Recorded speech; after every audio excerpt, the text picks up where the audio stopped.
Thanks for joining me on episode 744 of the Inspired Stewardship Podcast. I'm Jared Williams with Biblical Wealth Solutions.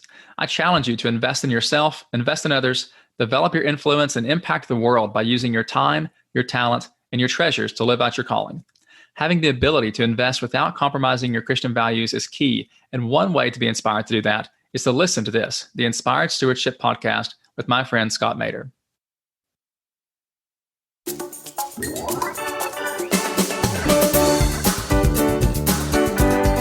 The how and the what comes easy. The why, that's hard. So if you really want to align what you do with what you believe, what I would tell you is, then you need to really spend the time figuring out what you believe. What do you stand for? What is your core message? Welcome and thank you for joining us on the Inspired Stewardship Podcast. If you truly desire to become the person who God wants you to be, then you must learn to use your time, your talent, and your treasures for your true calling.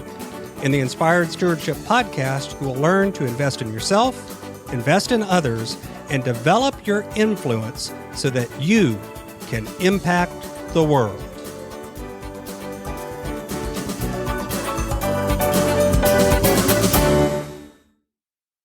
In today's episode about investing in others through stewarding your talent, I talk with you about why matching your external behavior with your internal thoughts matters, why this is important both for individuals and organizations, and how you can align these two without giving up who you really are. You've heard me talk about developing your talent, and one of the best ways to do that is through books. But if you're like most people today, it's hard to find the time to read. And that's why today's podcast is brought to you by Audible. Go to inspiredstewardship.com/audible to sign up, and you can get a 30-day free trial. There's over 180,000 titles to choose from, and you can pick one and listen your way to developing your talents via Audible. That's inspiredstewardship.com/audible to get your free trial and listen to great books the same way you're listening to this podcast. We all have internal thoughts. We all have things that go through our head during the day, during the week. Sometimes these things are good, sometimes they're bad, but we all have these internal voices or visions or dialogues. They may not always take the form of spoken words or voices that we hear. Sometimes they're pictures or colors or other things, but we have internal images, internal views, internal beliefs about ourselves, about the world, about time, about money, about all things that we interact with. And what's interesting is a lot of times those beliefs, those internal dialogues, those internal messaging are out of alignment with all sorts of things that we do. We believe that time is important, and then we act as if it's not. We think that we should be spending most of our energy on our family, and then we never actually carve out any time for our family. We think that we should be working in a certain way so that we're always learning and always growing, but then we never have anything on our calendar that allows us to learn or to grow. The truth is, our behavior is often out of alignment with our beliefs, with our thoughts, with our values. And there's a great deal of importance in bringing these things into alignment somehow and to matching them up. You know, think about this from an organizational standpoint for a minute.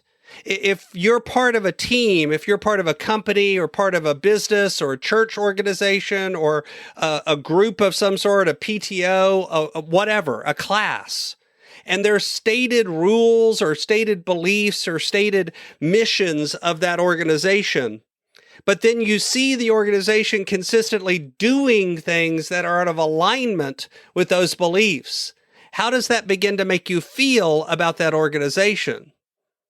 And the answer is, more often than not, people begin to get frustrated, they begin to get angry, they begin to get tired, they begin to feel that the organization doesn't, quote, walk the walk, it just talks the talk, and that organization will begin to die. The same thing happens for us as individuals. If we have a disconnect between what we state and believe deep down inside and how we act on the outside, that begins to drive us in a way that causes a disconnect. We've talked about this a few weeks ago a bit with the episodes on cognitive dissonance, but this idea is so important, I wanted to revisit it.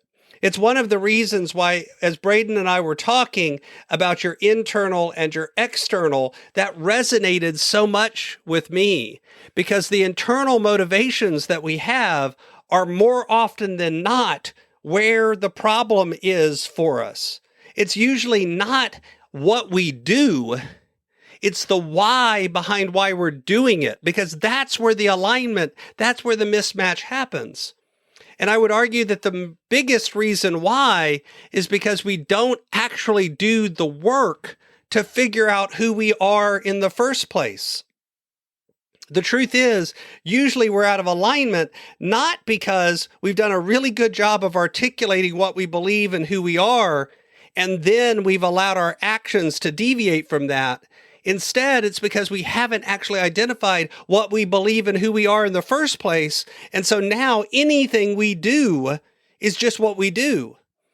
But then there's a part of us that knows that it doesn't fit. There's a part of us that knows I'm not doing the things that are the most important to me. I don't feel like this is an alignment. This is frustrating and tiring and angering.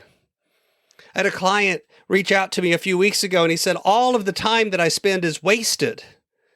And the most important question to ask is, why? Why do you view it that way? How does this really play out in the real life? Is it that you're truly wasting time? Or is it just that you're spending time that isn't getting you the results that you want? And then if that's true, why is that? How have you defined those results? See, the questions that we ask ourselves, the why questions that we ask ourselves, are often more important than the how or the what. We can figure out how and what, but why has to come from inside. Why has to be a core belief. It has to be something that goes deep inside us. And it's so much harder to actually clearly identify our why than it is to just focus on the how and the what. The how and the what comes easy. The why, that's hard. So if you really want to align what you do with what you believe, what I would tell you is, then you need to really spend the time figuring out what you believe. What do you stand for? What is your core message? This is why I encourage people to come up with a personal mission statement. What is your mission in life? Not your businesses, not your families, not your friends, yours. What is it that you feel beyond anything else you are called to do? And then if you do that, what is it that you can do today to move you in that direction? And if you move just a tiny step in that direction, you're already making more progress than you were before. Thanks for listening.